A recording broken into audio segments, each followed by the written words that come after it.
On a scorching summer afternoon in August 2023, a field on San Antonio's southeast side became the site of a horrific discovery.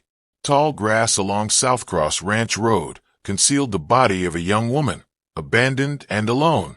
Multiple shell casings scattered nearby told a silent story of violence.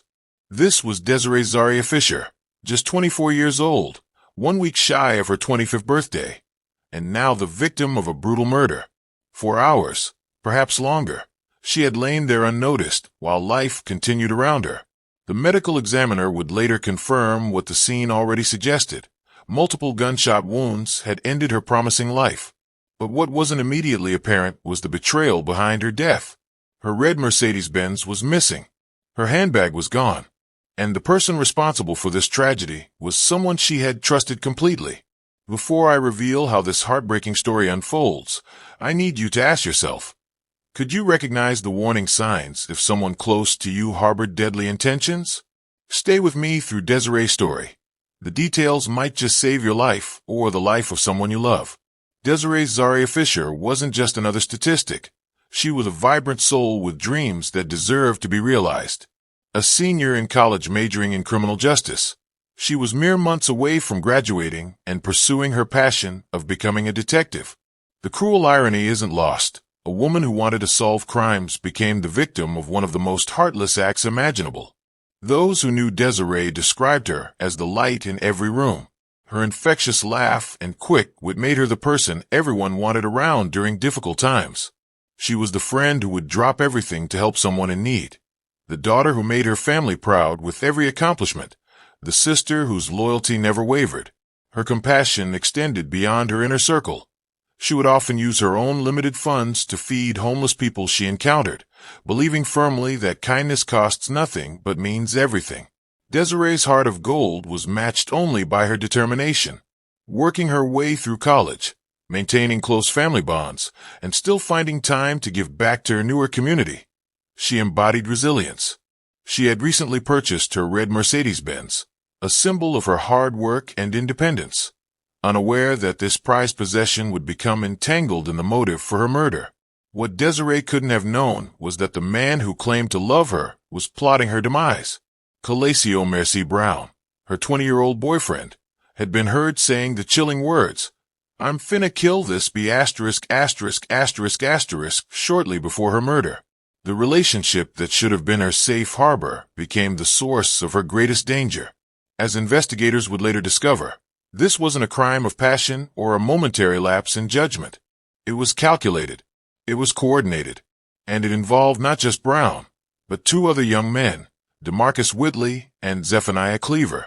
Together, they orchestrated a plan that would end with Desiree's body abandoned in tall grass and her car being sold off for profit. The betrayal cuts deeper when you realize that in her final moments, Desiree was surrounded not by strangers, but by someone she trusted enough to get into a car with, someone who had already decided her fate. To understand how Desiree found herself in this unimaginable situation, we need to go back to her beginnings. Her story starts in Newark, New Jersey, where a loving family raised a daughter whose kindness and ambition would define her, qualities that make her tragic end all the more devastating. Newark, New Jersey, a city known for its challenges, but also for the resilient spirits it produces. It was here that Desiree Zaria Fisher took her first steps, spoke her first words, and began to develop the remarkable character that would define her.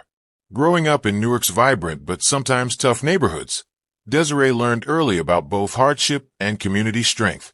Her family provided a foundation of love and support that allowed her to flourish despite obstacles. From an early age, she displayed a natural curiosity and determination that set her apart. While other children might have been discouraged by their surroundings, Desiree saw possibilities everywhere she looked. Her mother, Sarita Fisher, instilled in her daughter the belief that education and compassion were pathways to a better future. The streets of Newark became Desiree's classroom for life lessons about perseverance and empathy, qualities that would shape her into the extraordinary young woman she became. What made Desiree truly exceptional wasn't just her ambition, but her genuine concern for others. Friends recall countless instances where she would sacrifice her own comfort to ensure someone else's needs were met. On cold winter days, she would give away her lunch money to homeless individuals huddled on Newark streets, returning home hungry but fulfilled by her actions. Her laughter was legendary, a full-bodied, infectious sound that could transform the mood of an entire room. Even during difficult times, Desiree maintained an optimistic outlook that inspired those around her. She could find humor in almost any situation, one friend remembered. But she also knew when to be serious and when someone needed more than just a laugh. This balance of joy and depth made her a natural confidant. People gravitated toward Desiree, instinctively sensing her authenticity and compassion. She listened without judgment and offered advice that came from a place of genuine care rather than obligation, a rare quality that made her friendship invaluable to those lucky enough to receive it. Desiree's decision to pursue criminal justice wasn't random. It stemmed from her desire to create meaningful change in communities like the one she grew up in.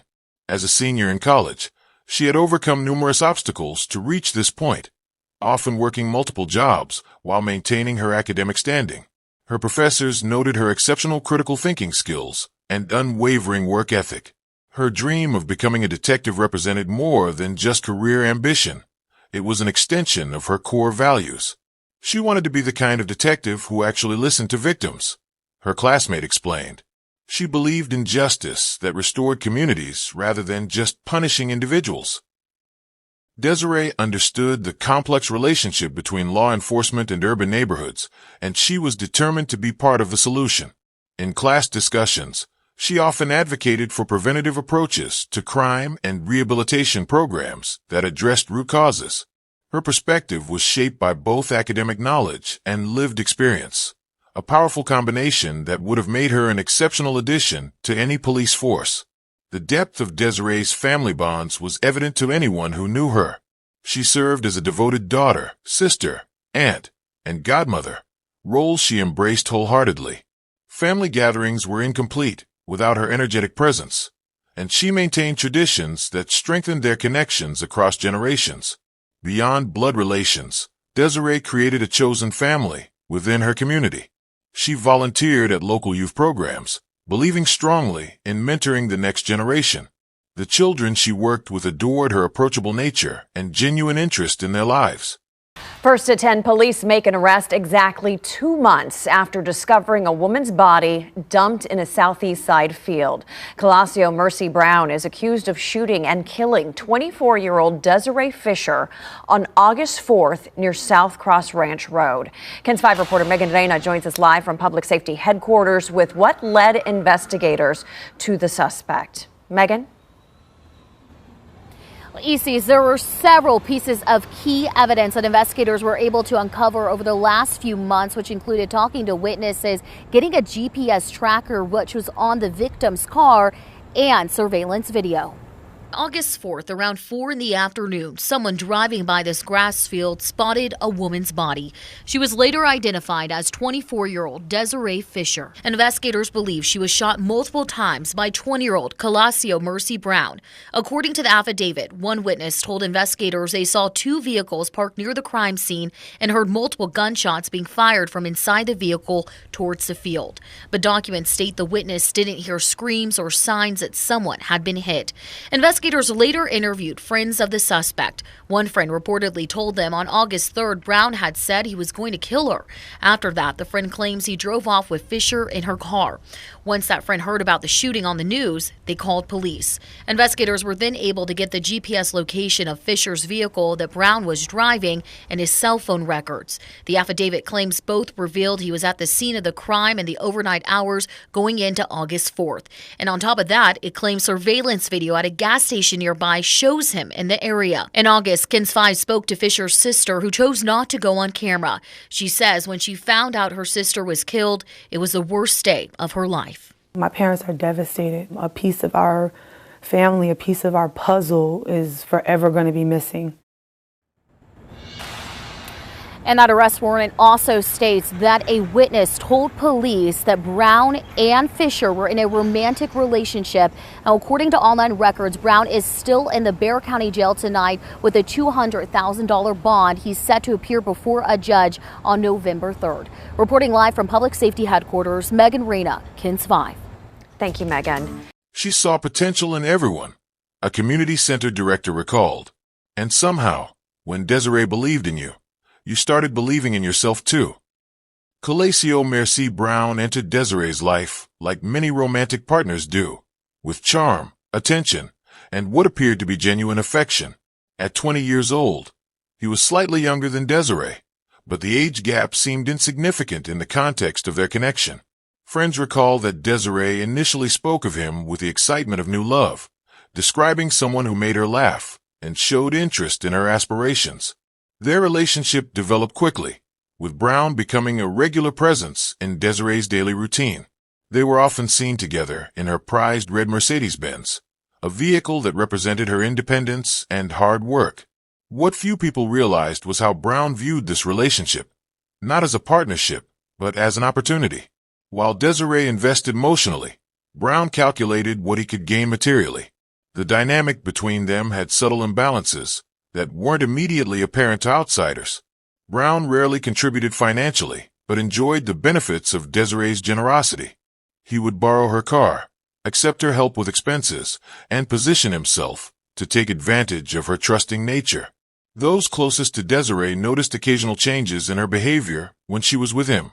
A slight dimming of her usual vibrant personality, moments of uncharacteristic anxiety, and sometimes making excuses for his absence during important events in her life.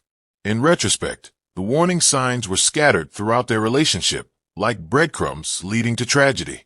Desiree began canceling plans with longtime friends, something she had never done before. When she did socialize, Brown would often call repeatedly, demanding to know her whereabouts and who she was with. This controlling behavior was disguised as concern, making it difficult for Desiree to recognize the red flag it represented. Several acquaintances later told investigators they had witnessed Brown speaking disrespectfully to Desiree in public, belittling her accomplishments or making harsh jokes at her expense. When confronted about these incidents, he would dismiss them as just playing around, while Desiree would offer a forced smile. Her once open social media accounts became increasingly private, with fewer posts about her daily life and achievements.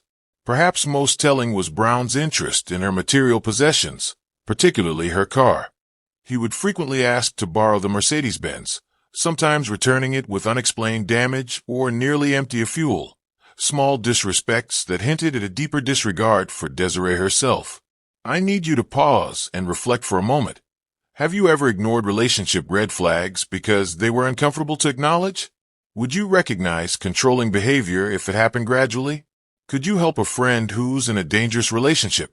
These questions aren't hypothetical. They could be life-saving. The final days of Desiree's life in early August 2023 were filled with ordinary moments that would later take on haunting significance. On August 1st, she attended her second-to-last college class of the summer semester, excitedly telling classmates about her upcoming birthday plans for the following week. She had arranged a small celebration with family and close friends, a gathering that would never take place. On August 2nd, security cameras captured Desiree shopping for birthday decorations, her face animated as she selected items, unaware that she had less than 48 hours to live. That evening, she spoke with her mother on the phone for nearly an hour, discussing her plans to visit Newark after graduation. Sarita Fisher would later treasure this conversation as their final meaningful exchange. By August 3rd, the conspiracy against Desiree was already in motion. Brown had connected with DeMarcus Whitley and Zephaniah Cleaver, both teenagers who would become accomplices in the murder. Phone records would later reveal a flurry of messages between the three, planning what they would later claim was just supposed to be a robbery. One witness overheard Brown's chilling declaration of intent. That evening, Desiree received a call from Brown asking to see her. Despite having an early morning the next day, she agreed to meet him. Security footage shows her picking him up in her red Mercedes-Benz around 11:30 that night. She smiled as he entered the car, completely unaware that others were following in a black sedan. The group drove toward the isolated area on South Cross Ranch Road where, shortly after midnight on August 4th, Desiree's life would be violently taken. The final hours of August 3rd unfolded with a terrible inevitability. At approximately 11:15 in the evening, surveillance cameras captured Desiree leaving her apartment, keys to her Mercedes-Benz in hand. Cell phone records show she texted Brown at 11:22. "On my way." She appeared relaxed, dressed casually in jeans and a light sweater against the summer night's unexpected chill. By 11:30, Desiree had picked up Brown from a predetermined location. What she couldn't have known was that DeMarcus Whitley had already slipped into the backseat of her car while she waited for Brown. A black sedan driven by Zephaniah Cleaver followed at a discreet distance as they pulled away. GPS data from Desiree's phone would later confirm their route. First to a convenience store, where Brown went inside alone, then toward the isolated area off South Cross Ranch Road.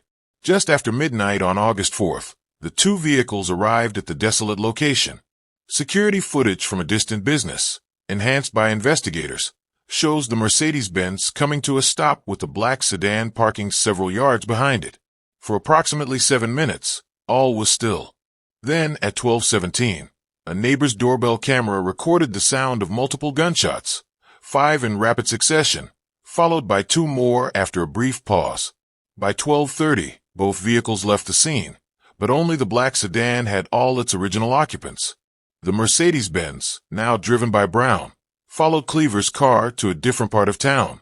Desiree remained behind, alone in the field where her body would not be discovered until much later that day. Her phone, still receiving birthday messages from unsuspecting friends, lay silent in her abandoned purse.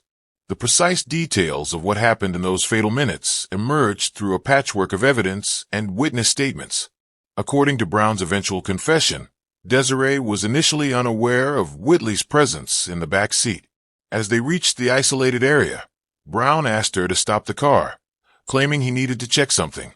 It was then that Whitley made his presence known. Forensic evidence suggests Desiree attempted to escape. The driver's door of the Mercedes-Benz was found partially open when investigators examined the vehicle days later, and soil samples matching the crime scene were found on the car's floor mats. Defensive wounds on Desiree's hands indicated she had tried to protect herself when she realized what was happening. The first shot, according to the medical examiner, struck Desiree in the back as she attempted to flee from the vehicle. This caused her to fall forward onto the ground. The remaining shots were fired at close range while she lay defenseless. Shell casings found at the scene matched a 9mm handgun, later recovered from Whitley's possession. A resident living approximately a quarter mile from the scene reported hearing a woman's scream cut short, followed by the gunshots. "I thought it might be kids setting off fireworks," the witness later told police. "But something about it felt wrong. I should have called it in right away." Another witness observed the two vehicles from their bedroom window, but couldn't make out the individuals involved in the darkness. They described seeing shadowy figures moving between the cars before the shots were fired. The murder weapons, 2 separate handguns according to ballistic evidence, were wiped clean of fingerprints before being hidden. One was discarded in a storm drain 3 miles from the scene, while the other remained with Whitley. The conspiracy between the 3 young men had been brewing for days before the actual murder. Text messages recovered from their phones revealed a calculated plan initially focused on stealing Desiree's Mercedes-Benz. "That whip worth mad $. Cleaver had written to Brown on July 31st. "She got insurance." Brown had responded with a laughing emoji, "and she won't need it." Brown, as the insider, was responsible for getting Desiree to the isolated location. Whitley, at just 18 years old, but already with a record of violent offenses, was designated as the trigger man. Cleaver, the youngest at 17, provided backup and the second vehicle for their escape. Each had a specific role, and each understood the deadly nature of their plan. What began as a scheme to steal a car escalated into murder with premeditation. The trio had discussed potential buyers for the Mercedes-Benz before the crime was even committed.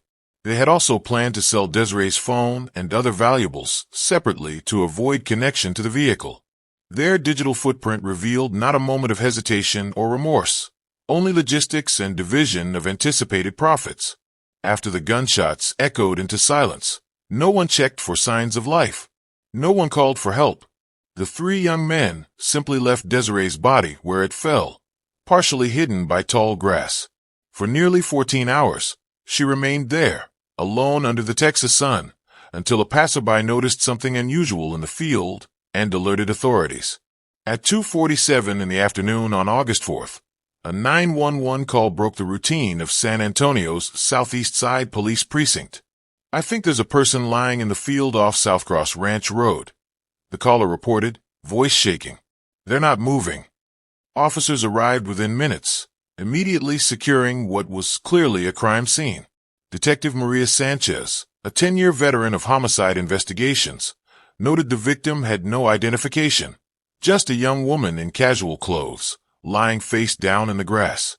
The responding officers established a wide perimeter, recognizing that valuable evidence could be scattered throughout the area. Medical examiner Dr. James Cortez arrived at 4:15, confirming what was already apparent. This was a homicide. Multiple gunshot wounds likely occurred between 10 and 16 hours ago. His preliminary report stated the victim's fingerprints were taken on site, but her identity remained unknown as the sun began to set on that first critical day of investigation. The evidence recovery team meticulously documented the scene, collecting 7 shell casings that would prove crucial to the investigation. Each 9mm casing was photographed, mapped, and bagged separately. Tire impressions in the soft earth near the roadway suggested 2 vehicles had been present. One set matched a Mercedes-Benz, though investigators wouldn't make this connection until days later. By August 6th, fingerprint analysis identified the victim as Desiree Zaria Fisher, a college student with no criminal record. This breakthrough led detectives to her apartment, where they discovered her car was missing. A citywide alert was issued for the red Mercedes-Benz. Surveillance footage became the silent witness that began unraveling the case.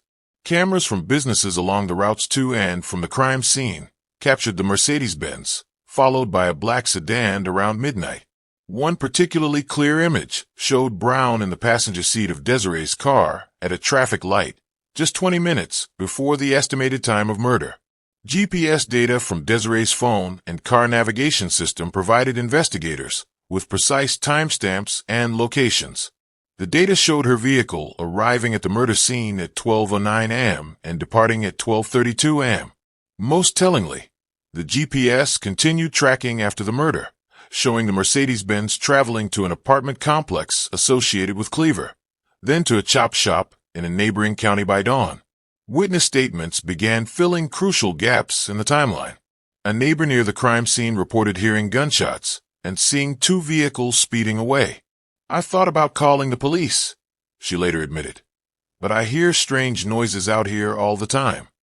Another witness at Desiree's apartment complex recalled seeing her leave that night, noting she seemed normal, maybe even happy. The most damning testimony came from an acquaintance of Brown's who contacted police on August 10th. He was bragging about it. The witness stated, said he set up some girl for her car. "I didn't believe him until I saw the news." This witness also provided screenshots of messages where Brown had written, "Got rid of a problem, got a new whip," the morning after the murder. Digital evidence proved invaluable as investigators obtained warrants for the suspect's phone records. The trio's communications revealed not just the planning of the crime, but their actions afterward. One message from Cleaver to Whitley read, "Wipe everything down. Throw away those clothes." Brown's search history showed queries for how long DNA lasts outside and selling car without title. Social media provided additional evidence. Though they avoided direct mentions of crime, their behavior changed noticeably online. Brown, previously active on multiple platforms, went silent for 3 days after the murder before posting photos showing him with unexpected amounts of cash. Whitley changed his profile picture to a black screen the day after the murder, while Cleaver deactivated his accounts entirely. The red Mercedes-Benz that Desiree had worked so hard to purchase became the final piece of evidence connecting the suspects to her murder. By August 4th afternoon, mere hours after the crime, Brown had already arranged its sale. For $7,000, a fraction of its value, he transferred the vehicle to a buyer who didn't ask questions about the missing title. Surveillance cameras at the transaction location captured Brown counting cash while the buyer examined the car. Unbeknownst to Brown, this buyer became suspicious after seeing news reports and contacted police 3 days later.